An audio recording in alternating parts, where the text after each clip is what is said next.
O 7-1. Para muita gente, um dos placares mais emblemáticos e mais duros que a gente tem no planeta quando a gente se fala de futebol. Para muita gente, a Copa do Mundo de 2014 foi a maior decepção da seleção brasileira e provavelmente o maior vexame da história, que uma seleção anfitriã, de um país sede acabou sofrendo numa competição tão grande que é a Copa do Mundo. Bom, para falar a respeito sobre o 7-1, tem muitos detalhes, muitos argumentos, muitas críticas, muitas falas, muita coisa a ser dita a respeito sobre um placar tão imenso, tão insustentável. E assim, sempre quando a gente fala de 7-1, claramente vem alguns jogos que a gente reconhece a respeito sobre esse placar. Tanto é que depois de 2014 surgiram vários e vários jogos, vários memes a respeito falando sobre esse placar, diversas outras partidas ao redor do mundo que acontecem sobre o 7-1. E sempre quando tem um 7-1, seja uma partida de futebol e tudo mais, a gente sempre lembra da seleção brasileira que praticamente magnetizou esse placar aí na história do futebol.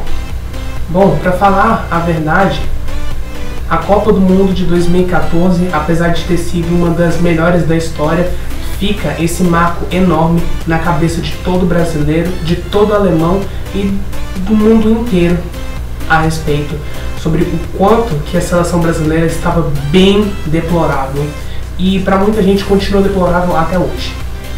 Então, hoje, se prepara para o vídeo de hoje, tá bom? Porque hoje a gente vai te contar a respeito sobre os 10 anos do 7-1, que completou recentemente em 2024.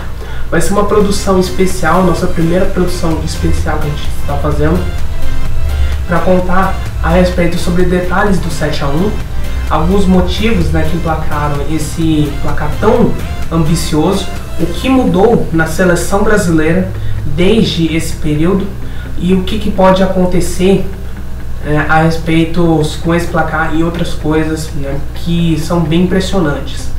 Então, espero que você tenha alguma coisa aí para poder comer. Prepare seu almoço, seu jantar, seu lanche da tarde, seu café da manhã, o que você estiver comendo aí, porque esse vídeo vai ser bem diferente dos vídeos que a gente tem aqui no nosso canal, porque a gente vai falar a respeito sobre como que aconteceu o 7-1 e como se desenvolveu a seleção brasileira desde esse período. Então confira agora os 10 anos do 7-1. Então venha comigo, você, todo o pessoal que está aí na sua casa, se você está no trabalho, se você está na academia, confira comigo a respeito sobre esse placar, sobre essa produção especial que a gente está fazendo aqui. Eu espero que você possa gostar, se você gostar, deixa um like, se inscreva no canal, caso você não queira perder nossos conteúdos de curiosidade e também não perder as nossas próximas produções especiais. Essa daqui está sendo a primeira e provavelmente a gente ainda vai ter mais produções especiais ao longo do ano e também no ano de 2025 vai ser o nosso plano de evolução aqui no canal. Bom, eu sou o Anthony Reinaldo e você é muito bem-vindo, meu amigo, minha amiga, ao canal Gatoso Curioso. Então bora começar o vídeo falando a respeito sobre o 7-1. Para começar esse vídeo, a gente tem que falar um pouco a respeito sobre a seleção brasileira. A seleção brasileira sempre nos deu bastante paixão e orgulho, com diversas vezes representando várias glórias ao longo dos anos. Por exemplo, a seleção brasileira é pentacampeã da Copa do Mundo, a seleção que mais ganhou o torneio. E nunca se esperava uma decepção tão grande, principalmente que antes da Copa do Mundo de 2014, o Brasil tinha ganho a Copa das Confederações de 2013, batendo a Espanha por 3-0 na final. Porém, entretanto, contudo, todavia, ainda causava uma preocupação gigantesca na seleção brasileira, porque antes de trazer o Filipão, que comandou a Copa do Mundo de 2014 com o Brasil, chegando até as semifinais, antes o Brasil recebia duras críticas em relação aos técnicos e também sobre todas as campanhas que fazia até então.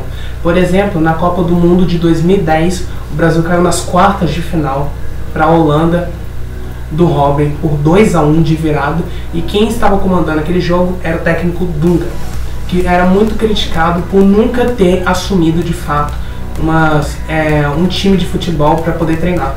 Depois disso veio Mano Menezes, que para muita gente era um técnico extremamente ultrapassado, e tanto é que na Copa América de 2011 acabou, né, que o Brasil foi eliminado nas quartas de final para o Paraguai nos pênaltis. Então era muito duro trazer um técnico para o nível da seleção brasileira para poder competir na Copa das Confederações de 2013 e também na Copa do Mundo de 2014. Trouxeram então o Luiz Felipe Scolari, mais conhecido como Felipão, onde muita gente criticava a seleção, criticava o presidente da CBF na época, que era o José Marinho, por trazer um técnico já bastante envelhecido, mesmo que o Felipão, para quem não sabe, ganhou a Copa do Mundo em 2002, né, comandando um timaço, né, que tinha a seleção brasileira nessa época. Mas enfim, veio então a Copa do Mundo de 2014 e muita gente já ficou preocupada em relação ao nível da seleção brasileira, não necessariamente pela fase de grupos, porque a fase de grupos a gente foi muito bem, mas sim por todo o mata-mata que a seleção brasileira fez do início até o fim. E eu sei que muita gente vai criticar a minha opinião, vai falar aqui a respeito sobre a minha opinião, mas eu que acompanhei a Copa do Mundo de 2014 através da internet, porque na época, né, eu era muito pequeno, ainda não sabia o que era a Copa do Mundo. Bom, já falando diretamente aqui para vocês, eu que acompanhei os 4 jogos que a seleção brasileira fez ao longo do mata-mata, tá? Fez péssimos resultados, e para muita gente já percebia o quanto que a seleção brasileira uma hora ou outra ia acabar deplorando de uma vez por todas e caindo no mata-mata. Eu vou dar um exemplo para vocês. Nas oitavas de final a gente empatou em 1-1 com o Chile, diante, né, do nosso telespectador, com a virada do Chile quase vindo no último minuto da prorrogação, né, com aquela bola do jogador do Pinilha, né, que bateu no travessão, quase que a seleção brasileira foi eliminada ali. Nas quartas de final contra a Colômbia, a gente vence por 2-1, mas a Colômbia só não levou o jogo para prorrogação por causa que houve um gol anulado do jogador Mário Yepes no segundo tempo, onde decretaria, né, a prorrogação naquele jogo. E aí chegamos na semifinal da Copa do Mundo de 2014. A Alemanha, que vinha muito bem, grande estado, vindo de jogos muito bons, né, com diversas goleadas, matando todo mundo na fase do mata-mata, acabou que pegou o Brasil todo desorganizado, todo horroroso, né, com o Neymar, com o Neymar lesionado, com o Thiago Silva sendo suspenso, com mudanças na equipe, uma equipe muito fraca defensivamente, ofensivamente também no mata-mata foi horrível. Enfim, com esse resultado a seleção brasileira acabou perdendo e para uma seleção que era bastante superior, e acabou tomando 7-1. Mas algumas coisas explicam, né, a respeito sobre esse 7-1. Além do fato da seleção brasileira estar mal demais, com um técnico basicamente ultrapassado, com a Alemanha muito bem, muitos culpam a geração de jogadores que jogaram aquela partida. Muita gente fala que a geração dos jogadores para a Copa do Mundo de 2014 foi muito fraca, que poderiam ter vindo jogadores melhores e principalmente, né, que poderiam ter pego jogadores com muito mais potencial, com muito mais firmeza, e também valorizar bastante o nosso futebol brasileiro, que principalmente antes da Copa do Mundo de 2014 a gente tinha ganho 4 Libertadores seguidas, por exemplo. Inclusive trazer uma informação que muita gente não conhece, né, muita gente não sabia até então na Copa do Mundo de 2014, é que essa foi a maior goleada em uma semifinal de Copa do Mundo. Até então, Até então, o maior placar, né, que tinha sido feito numa semifinal de Copa do Mundo foi na primeira edição em 1930, quando o Uruguai e também a Argentina, né, ambos em semifinais diferentes, né, separados, golearam seus adversários por 6-1. Inclusive está até mesmo aqui os times, né, que eles golearam na época lá em 1930. E outra informação também é que a maior goleada que a seleção brasileira já tinha sofrido foi em 1920, onde perdeu de 6-0 para o Uruguai. Então muita gente não esperava de forma alguma, né, que esse placar fosse ficar eternizado num campeonato gigante como é a Copa do Mundo, de seleções muito poderosas e de ainda por cima um público que ama ver futebol, né, que no caso é o Brasil. Então fica muito eminente, de fato, como que o 7-1 ele ficou tão marcado. Ainda quer dizer, vai ficar marcado por uns 20, 30, 40 anos, né, direto. Né, e mesmo assim, né, a gente vai lembrar demais da Copa do Mundo de 2014, né, como uma das mais trágicas, vamos dizer assim, uma das mais trágicas. Apesar de que muita gente fala hoje em dia que teve anos da seleção brasileira muito piores do que 2014. Principalmente, né, que eu vou até mesmo falar aqui, 2 anos principalmente, 2001 e 2023, que para muitos foram os piores anos da seleção brasileira de fato, antes, né, de virar para 2014. Desde então, né, que já tivemos a Copa do Mundo de 2014, muita coisa acabou mudando, acabou sendo acrescentada. Então, por exemplo, durante o período da Copa do Mundo de 2014 até agora, em 2024, né, no momento que eu estou gravando esse vídeo aqui, foram feitos, por exemplo, 5 edições de Copa América. Que é a competição que os países aqui da América do Sul, às vezes da América Central e do Norte participam também. E assim, das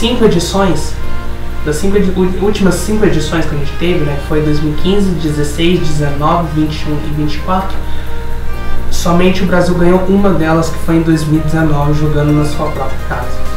Só que nessas Copas Américas que eu não citei, que no caso eu não citei, né, escolhendo então a de 2019, o Brasil teve atuações muito ruins, né, e que geraram críticas de diversas pessoas, da imprensa, dos torcedores, né? Mas tudo bem. Além disso, foram feitas mais 2 Copas do Mundo, 2018 e 2022, onde o Brasil caiu nas quartas de final. Em 2018 caiu para a Bélgica e de 2022 caiu para a Croácia nos pênaltis. Além de que foi feita mais uma edição da Copa das Confederações, 2017, sendo então a última. E agora, né, que estão voltando, né, recentemente com a competição finalíssima, né, que a gente já teve a edição de 2021, ganhou pela Argentina, e de 2025, que logo mais vai ser disputado. Porém, né, diretamente falando assim, né, o Brasil até que conseguiu ter alguns pontos de evolução muito bem depois da Copa do Mundo de 2014. E é isso que a gente vai explicar agora, de todas as mudanças que acabou ocorrendo com a seleção brasileira, tudo que aconteceu de 2014 até 2024. Então vamos lá conferir algumas dessas mudanças que a gente vai apresentar para vocês. Vamos lá então. Depois da Copa do Mundo de 2014, o Felipão acabou sendo demitido. E aí entraram Dunga, que ficou entre 2014 e 2016. Logo em seguida, né, após a Copa América de 2016, que o Brasil caiu na fase de grupos, foi demitido e trouxe então o Tite, né, o seu Adenor, que ficou entre 2016 até 2022 na seleção brasileira, que para muita gente foi um técnico mais revolucionário, o melhor que a gente teve depois da Copa do Mundo. Logo em seguida, em 2023, entraram Ramon Menezes e Fernando Diniz como técnicos interinos. E recentemente, né, em 2024, né, vai completar um ano aí que o Dorival Júnior está no comando da seleção brasileira. Além de que já mudamos, obviamente, de presidente, né, e tudo mais. Hoje é o Edinaldo Rodrigues, né, presidente da CBF, né, que está no comando, né, pelo menos né, o que dizem em algumas datas, né, em algumas previsões, ele vai ficar até 2026 no comando da CBF. E além disso, né, que tivemos muitas mudanças também na parte de comando e tudo mais, né, da seleção. Tudo mudou basicamente, né, com novos jogadores inclusive, né. Eu acho que o único remanescente de fato, né, dentre todos da Copa do Mundo de 2014 é o Neymar, que vai voltar a jogar em 2025 na seleção brasileira. Porém, a gente já tem, né, uma nova evolução e revolução de jogadores. Por exemplo, Vinícius Júnior, né, que no momento que eu estou gravando isso aqui, né, ele foi o segundo colocado na Bola de Ouro de 2024. A gente também tem jogadores mais pontudos, bem rascudos, né, e bem conhecidos, né, como Rafinha, como Ederson, Alisson, também Bruno Guimarães, Paquetá, Éder Militão, né, Marquinhos, Danilo e por aí vai. Essa leva de jogadores que, se comparados, né, aos de 2014, são muito mais evoluídos do que antes. Apesar de que o futebol brasileiro em si, né, evoluiu bastante, né, depois da Copa do Mundo de 2014, principalmente no cenário continental, né, da América do Sul e também da Europa. Onde, na América do Sul, né, desde o período de 2014, né, até agora em 2024, o Brasil ganhou 7 Libertadores. Espero que eu esteja certo aí, tá, produção? Depois até mesmo que isso eu acertei.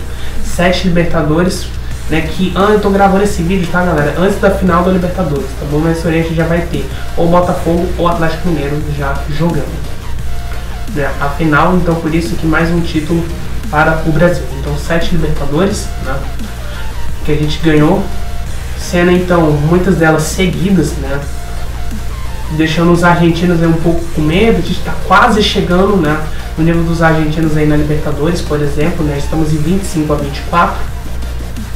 Além de que muitas promessas, vários jovens, né, muitos jogadores estão sendo transferidos para clubes da Europa. Clubes da Europa com muito dinheiro, né, com um financeiro absurdo, com um poder de treinamento enorme. Então a gente vê várias estrelas da seleção brasileira, muitas delas jogando na Europa, em diversos clubes do mundo. Então fica bem evidente o quanto que depois de 2014 o Brasil está evoluindo bem devagar, mas está evoluindo aos poucos, né, tá bom?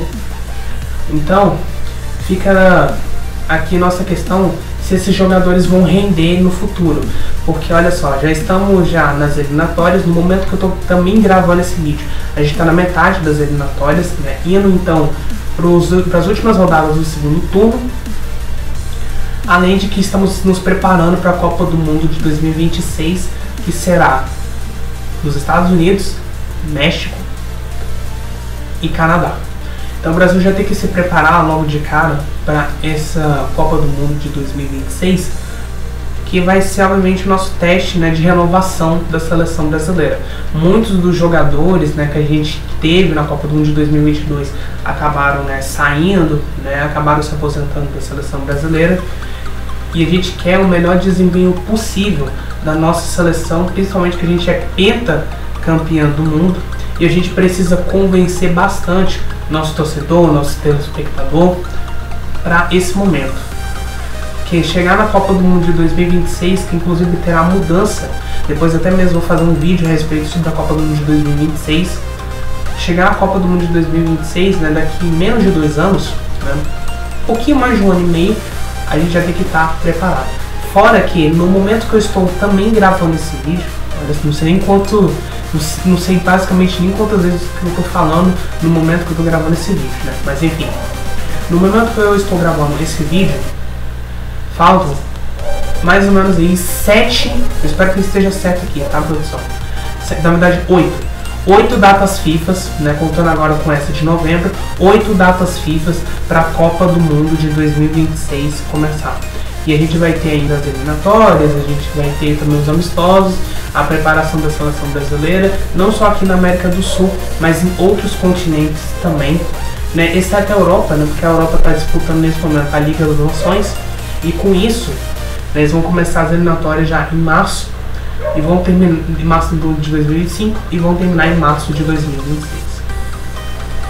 Com isso, o Brasil já tem que estar ligado já em alguns dos desafios e principalmente, né, como se o Dorival se manter, né, no cargo da seleção brasileira, a gente já se preparar e se conscientizar bastante com essa nova geração de jogadores, né, que estão surgindo, estão jogando em diversos clubes europeus, além de que no cenário da América do Sul estamos quase ultrapassando os argentinos na Libertadores, que é a principal competição de clubes da América do Sul. Além de que não podemos deixar de lembrar, né, que em 2014 a seleção brasileira completou 100 anos. A seleção brasileira foi criada, né, depois até mesmo me corrija se eu estiver errado, produção, junho de 1914. Então foi um baque gigantesco, né, a seleção completar 100 anos e ter essa tragédia imensa, absurda. Tanto é que depois da Copa do Mundo, né, surgiram diversos memes, diversas zoeiras e muita gente ficando triste, né, porque basicamente foi um atestado de óbito a seleção brasileira daquele jeito, né, ter simplesmente tido um desempenho muito ruim, né, muito abaixo do esperado. E ainda mais, né, que passados esses 10 anos, né, a gente lembra ainda, né, de jogadores daquela seleção alemã que foi campeão da Copa do Mundo. Então, por exemplo, a gente lembra principalmente, né, do Thomas Müller e também do Manuel Neuer, que até hoje, né, continuam em atividade.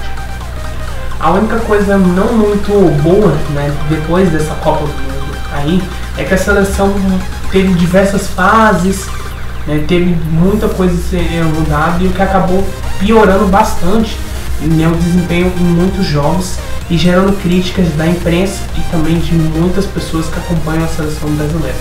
E principalmente eu, né, que nessa geração que eu tô vendo, ainda falta muita coisa a ser mudada, né, muita coisa a ser inserida, né, para que nada disso daí aconteça novamente. E principalmente que em 2026 estaremos obviamente em um novo ponto, né? A partir do momento, né, que a Copa do Mundo de 2026 começar, estamos num novo ponto e depois disso somente em 2030, né, com as datas FIFA mudando, né, a Copa América mudando também, né, sendo mais uma edição da finalíssima e por aí vai.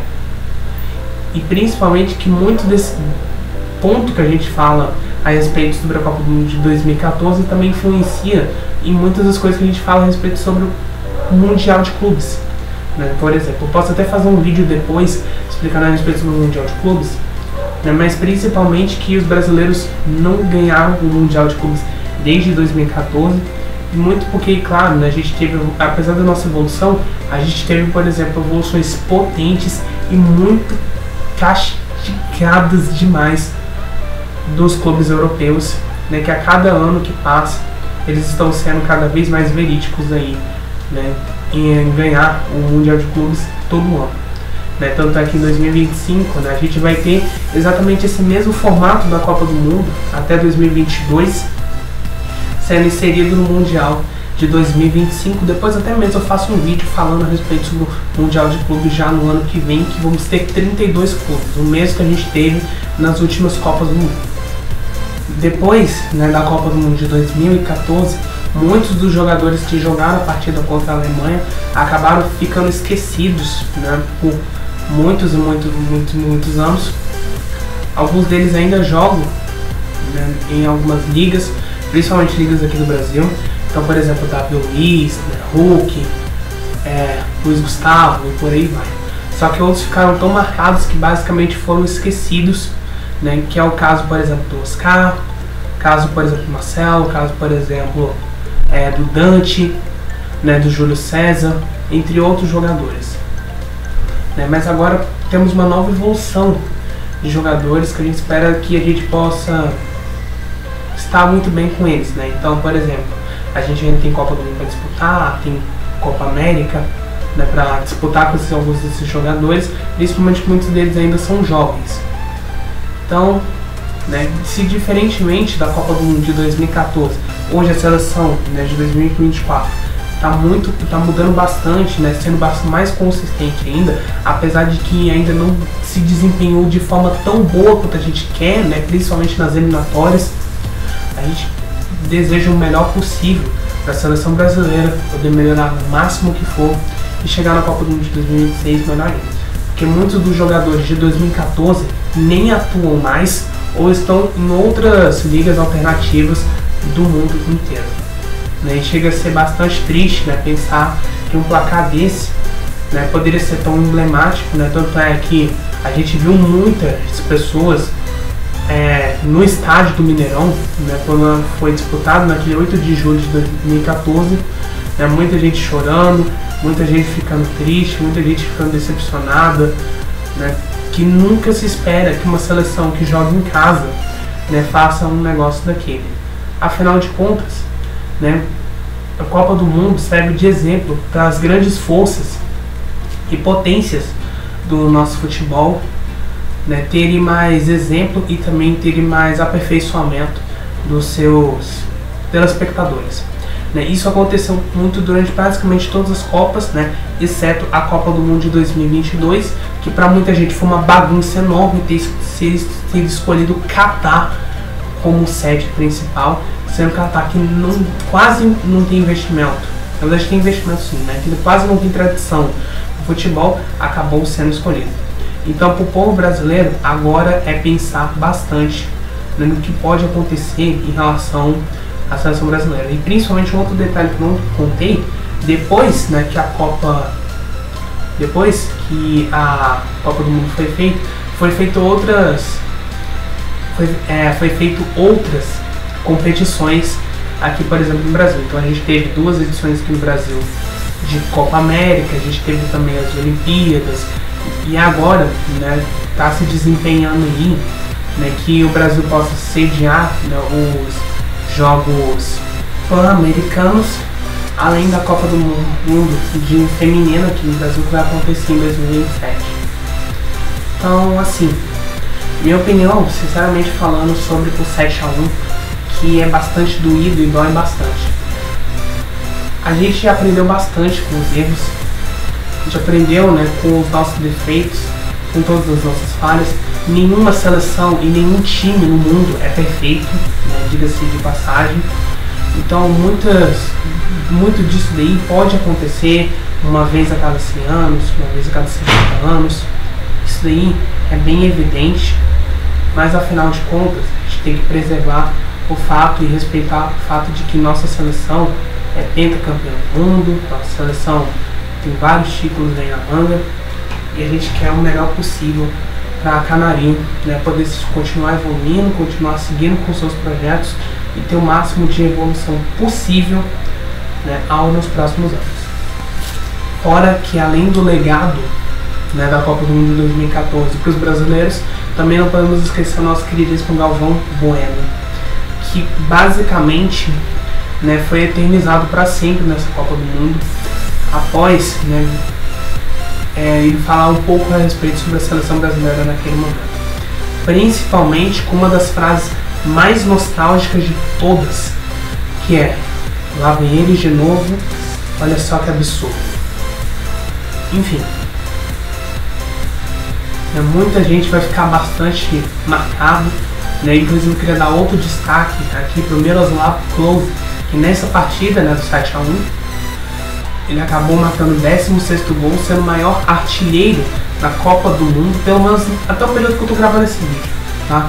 Que provavelmente na Copa de 2026, né, ou de 2030, né, se é que esse canal vai chegar, né, até lá, simplesmente, né, virou o maior artilheiro em Copas do Mundo, né? Vamos ver se um dia outros craques, né, vão conseguir essa passagem para passar.